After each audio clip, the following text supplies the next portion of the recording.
Hi everyone, thank you for watching this video. I'm Stephen and today I'm going to tell you a little bit about how ESG, or environmental, social and governance, can be used as a force for business transformation. As I'm sure you know, ESG, sustainability and climate change are increasing in prominence all the time. We look around us and see how citizens, governments, companies and investors, in fact all parts of society, are becoming more concerned about climate change. And the changes made by businesses in response to the coronavirus pandemic have given us some pointers on how companies can transform their business models over the next few years. And whilst this talk focuses on technology businesses, almost all companies these days are technology enabled, or at least in my view, if they're not, they should be looking to become so. So, first, a little bit about my story and why I'm passionate about addressing ESG and climate change. I've worked in technology for many years, built a business from scratch, sold it, and then in another role, subsequently acquired a number of businesses in Europe, the USA, and Asia. More recently, I've been working as a business investor with a particular focus on technology and sustainability. One of those businesses is the Planet Mark, a sustainability certification program based in the UK. And I've been really pleased to be able to support the Planet Mark in their rapid growth over the past few years. And I've seen firsthand how that growth has helped many companies to become more sustainable. And that reflected in the increasing importance that companies are giving to ESG, climate change and other social issues. I'd just like to share some of the things I've learned on this journey. Well, there are a number of mega trends affecting society today. And two of those mega trends are relevant to our discussion today: digital transformation of business and ESG. Both important, and in many ways they can both feed off each other. Now, it's often said that ESG is a journey. So what does our journey today look like? Well, in part one, we'll start with structural change and ESG.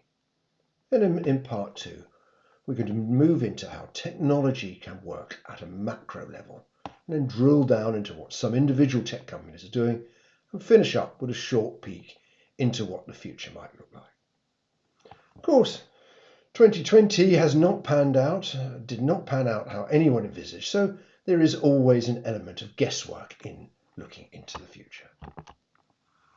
Now, let's start by looking at the structural changes associated with climate change and ESG.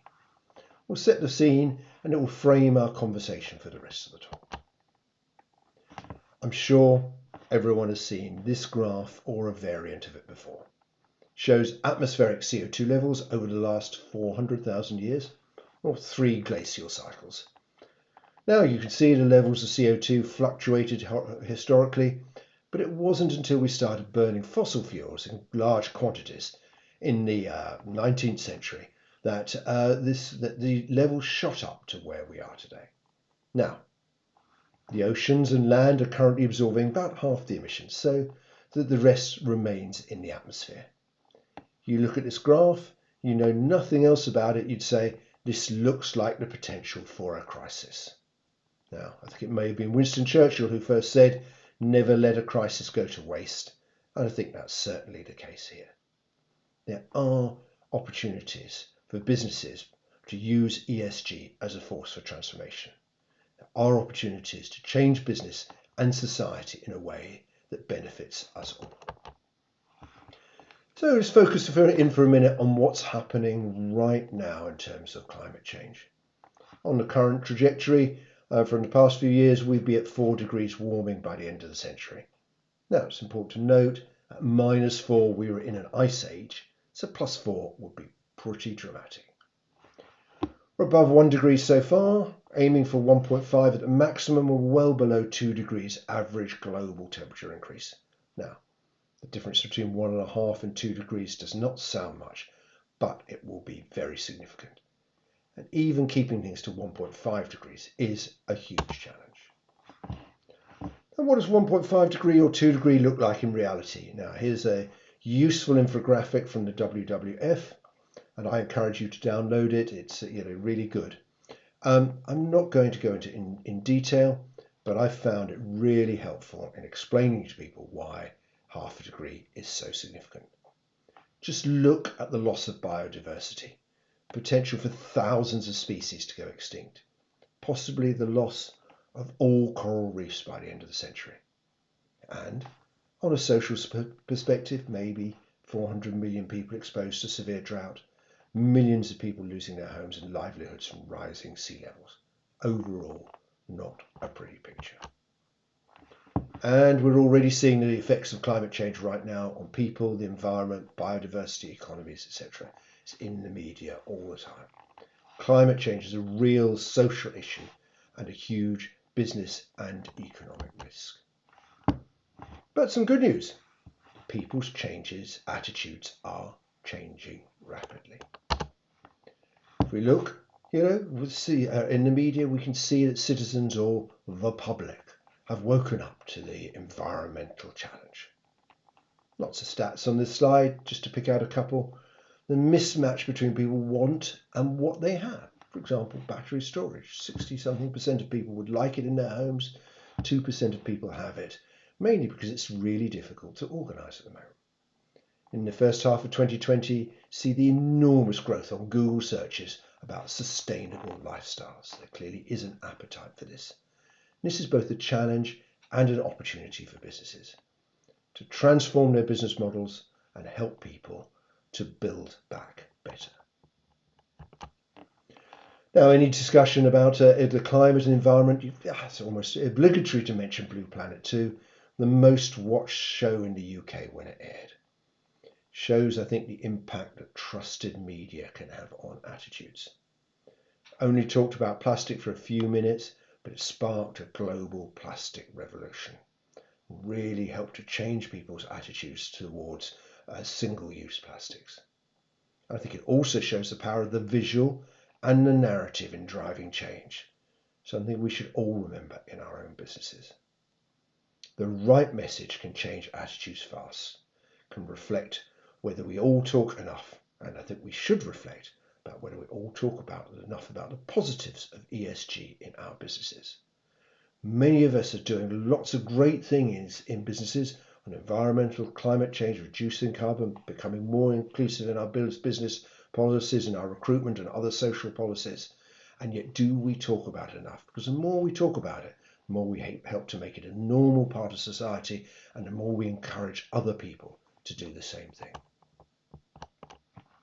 Now, I said just now it's not all doom and gloom. There have been huge changes in the last few years, as we see from these headlines. For example, let's take Brewdog. Now, who wouldn't want a carbon negative beer? Really great PR, an opportunity for them to use ESG to create sales, increase market awareness, etc.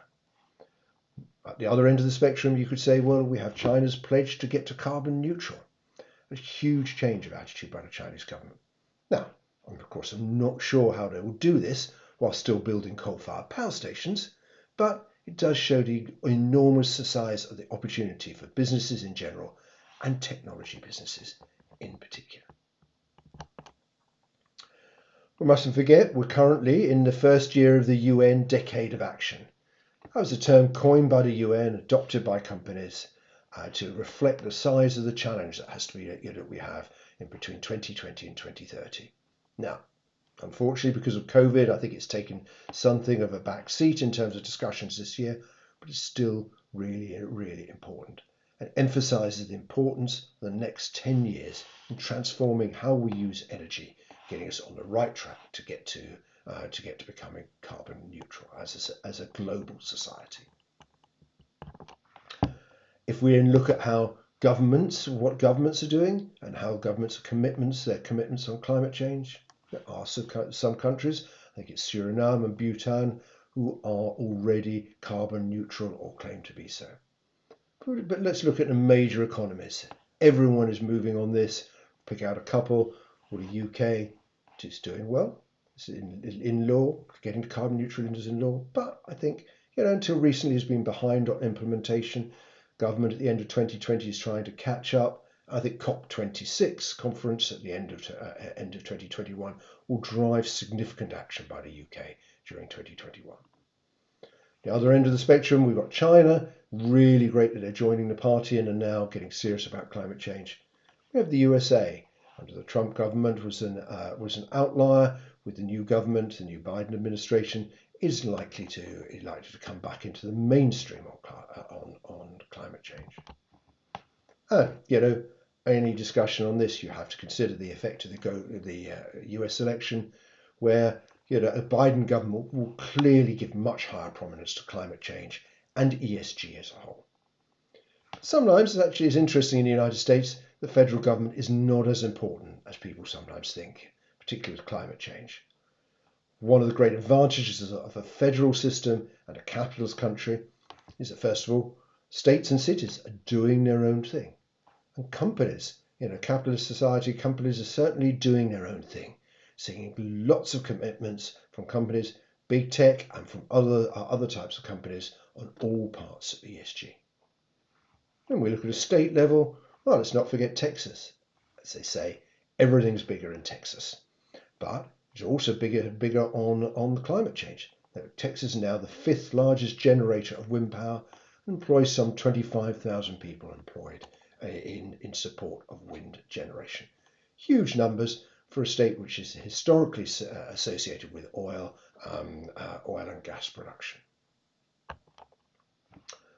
So that brings us to the end of part 1 of this talk. So far, we've covered some of the background to ESG and climate change and the structural change that might be needed. In part 2, we're going to move on to how technology can work at a macro level, and then drill down into what some individual tech companies are doing, and finish up with a peek into what the future might look like. I encourage you to listen to part 2 of this talk, please. And of course, you can get more information on the Planet Mark and SKCI from our website shown here. Or please feel to contact me directly on LinkedIn or via email. Thank you very much.